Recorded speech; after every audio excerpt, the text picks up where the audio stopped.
I would just like to make a few final comments on Mark's Gospel relating to the fact that some versions of the Bible include further verses in chapter 16, verses 9 to 20. Most versions of the Bible indicate in some way or another that the earliest copies of Mark's Gospel that currently exist lacked verses 9 to 20. And even those copies that do exist which include them often recognize that not all the sources from which they have drawn include the verses either. Some later versions also contain additional verses. And then there are some that contain a shorter ending that simply reads, "But they reported briefly to Peter and those with him all that they had been told, and after this Jesus himself sent out by means of them from east to west the sacred and imperishable proclamation of eternal salvation." And in still other copies of ancient manuscripts, there's a further expansion of the longer ending between verses 14 and 15, and there are other variations too. So what are we to make of all of this?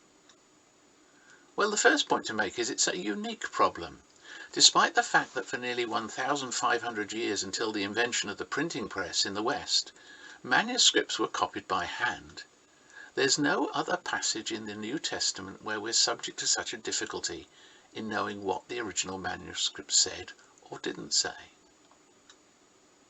Secondly, it appears likely that Mark did not contain any of the additional endings, that those that we have after 16 verse 8 are summary statements drawn from other biblical material that were drafted in to overcome what appeared to be a rather peculiar and low-key ending.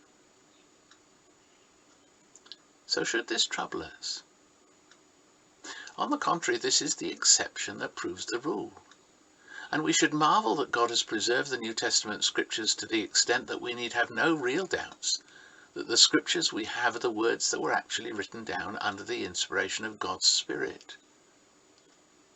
Indeed, unlike any other book from antiquity, there are thousands of manuscripts from the late 1st century onwards that still exist, and none of them seriously depart from the Greek text that underlies our own Bible translations.